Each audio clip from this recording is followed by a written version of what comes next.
वाढलेले खाद्यदर, त्यात दुधाचा घटलेला विक्री दर आणि त्यातनं मिळणाऱ्या नफ्याचं प्रमाण कमी झालंय। अशा परिस्थितीत दुग्ध व्यवसायात फायद्यात आणणं जिकिरीचं झालंय। सांगली जिल्ह्यातील वाळवा तालुक्यातील नृसिंहपूर इथल्या संजय कुमार यांनी आधुनिक तंत्राच्या सहाय्यानं दुग्ध व्यवसाय फायद्याचा केलाय। दूध व्यवसायातनं त्यांना खर्च वजा जाता 30,000 रुपयांचा नफा मिळतोय। आज आपण संजय कुमार यांच्या दुग्ध व्यवसायाची यशकथा पाहण्यासाठी सांगली जिल्ह्यात जाऊयात। सांगली जिल्ह्यातील वाळवा तालुक्यातील श्री नृसिंहाचे देवस्थान असलेले नृसिंहपूर गाव बागायत शेतीबरोबर वीट व्यवसायासाठी परिचित आहे। संजय कुंभार यांच्याकडे 5 एकर बागायत जमीन आहे। संजय कुंभार आधी वीट व्यवसाय करत होते। वीट व्यवसायात अडचणी निर्माण झाल्यावर संजय दूध व्यवसायाकडे वळले। त्यावेळेस त्यांच्याकडे 10 म्हशी आणि 4 गायी होत्या। पारंपरिक पद्धतीने सुरू असलेल्या दूध व्यवसाय वाढवण्यासाठी गायींची पैदास वाढवण्यास सुरुवात केली। त्यानंतर सातत्यपूर्ण कष्ट घेत व्यवसाय वाढीस नेला। त्यांनी हॉस्टन जातीच्या काही गायी विकत आणल्या। त्यापासून पैदास झालेल्या कालवडी न विकता गोठ्यातील जनावरांच्या संख्या वाढवल्या। गायी दररोज 12 लिटर पासून 19 लिटर पर्यंत दूध देणाऱ्या आहेत।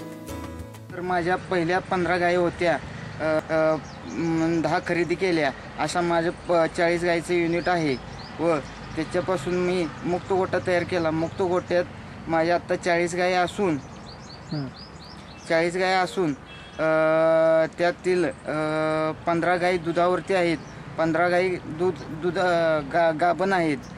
संजय यांचा पूर्वी बंदिस्त गोठा होता। कोंडलेल्या हवेमुळे जनावरांच्या आरोग्यावर परिणाम होत होता। शिवाय लाळ, खुरकत अशा अनेक रोगास सामोरे जावं लागत होतं। त्याचा परिणाम दुधावर पडत होता। शिवाय मनुष्यबळही जादा लागत होते। पण तालुक्यातील राजाराम बापू सहकारी दूध उत्पादक संघाच्या प्रोत्साहनानंतर संजय कुंभार मुक्त गोठ्याकडे वळले। यासाठी त्यांनी घराजवळील 5 गुंठ्यामध्ये सागवानाची झाडे होती, त्यामध्ये त्यांनी मुक्त गोठा केला। त्यासाठी त्यांनी कुंपणही केलाय। मुक्त गोठ्यासाठी त्यांना 2,50,000 रुपये खर्च आलाय। ज्यावेळेस माझ्या गायी बांधून होत्या त्यावेळेस गायींना मस्टडीचा प्रॉब्लेम असायचा। दुधाला कमी होत्या। आता मोकळे असल्यामुळे मुक्त गोठ्यात गाय असल्यामुळे ते 2 ते 4 ते 5 लिटरने गाय दुधास वाढलेले आहेत व गायींची तब्येत चांगली आहे। मुक्त गोठ्यात असल्यामुळे गायींना धुण्याचा प्रश्न नाही व बांधून असल्यामुळे दररोज धुणे हा एक त्रास कमी झाला।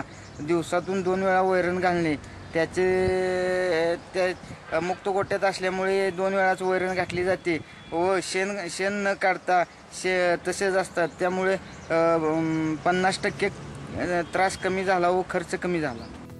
गायी 12ही महिने मुक्त असतात। दूध काढण्यासाठी गायी गव्हाण्यावर आणल्या जातात।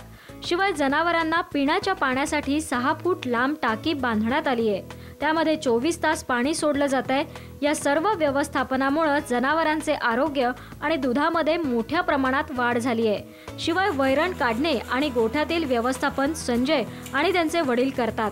त्यामुळे मजुरीचा खर्च वाचतो। दरमहा 4 ते 5 ट्रेलर शेणखत विकलं जातं। शेणखताला प्रति टॉली 1,500 मिळतात आणि उर्वरित शेणखत ते स्वतःच्या शेतात वापरतात। राजाराम बापू सहकारी दूध उत्पादक संघाच्या प्रोत्साहनानंतर संजय कुंभार यांनी हायड्रोपोनिक्स चारा करण्यास सुरुवात केली आहे। हा चारा बनवण्यासाठी 2 किलो मका भिजत घालून दुसऱ्या दिवशी त्यास मोड येते।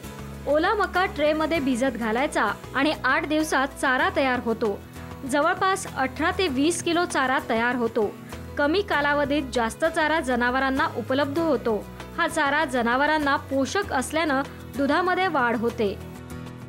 एका ट्रेमध्ये 2 ते 2.5 किलो चारा आपलं मका हातरला जातो। त्यानंतर हांतरलेला चारा 8 ते 10 दिवस पाणी मारायचं। 9व्या दिवशी तो मका गायींना घालण्याच्या ह्याच्यात येतो, रूपात येतो।